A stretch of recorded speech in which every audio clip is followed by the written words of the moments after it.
This is the second installment as we talk about the hard work of building trust. We know that it takes a lot of time to build trust and it can be gone in an instant.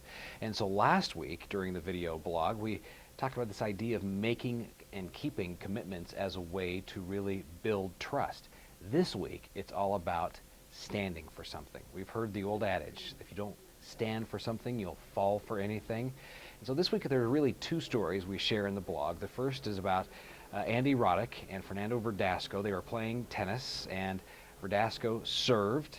The ball was ruled out. However, when Andy Roddick went and looked at the clay court, he could see the ball mark inside the line.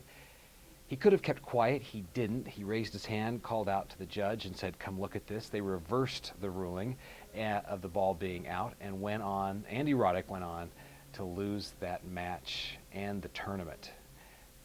But he maintained his integrity because he stood for something in that moment, and it was doing the right thing because it was the right thing to do. Second story is John Huntsman. He relays the story in his book, Winners Never Cheat, about shaking hands on a $54 million deal.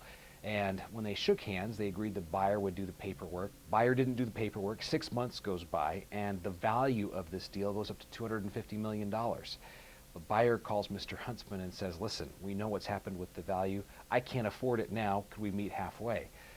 Mr. Huntsman says, "Nope, we shook hands on the deal. That's where the price stands. Get the paperwork drawn up."